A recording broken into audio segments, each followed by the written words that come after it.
Hi mga kaletos, magandang araw!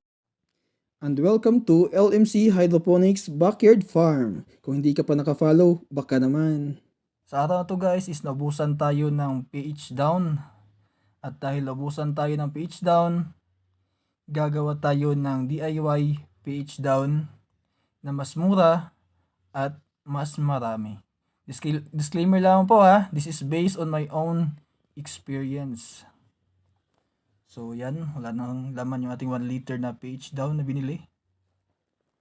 So gagawa tayo no. Ang kailangan lang natin ay 4 liters na distilled water.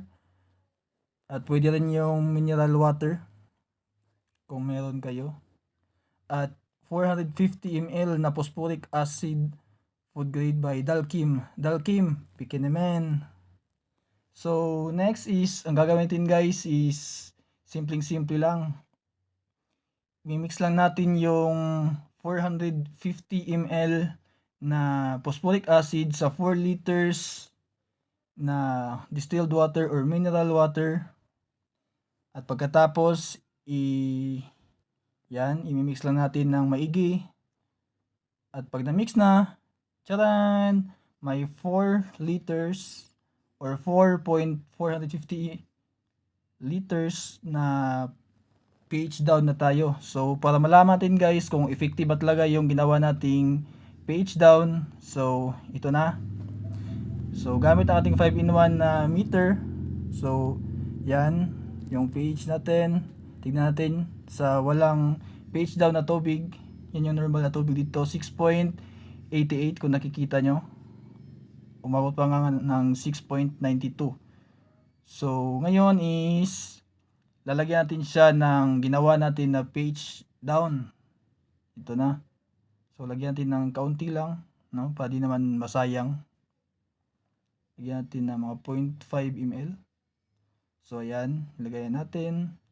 Then haluin natin ng mabuti. And mix and mix and mix. So pagkatapos noon, nating i-mix ang ating pH down sa tubig, is gagamitan natin ng pH meter. So kung nakikita nyo, yung kanina na 6.92 na pH level ay naging 5.65, 5.60, 5.52. So it means na okay yung ginawa natin na pH down. Sa halagang 280 pesos na phosphoric acid ay meron na tayong 4 liters na pH down. So yun lamang mga ka-backyard. Maraming salamat. Happy farming!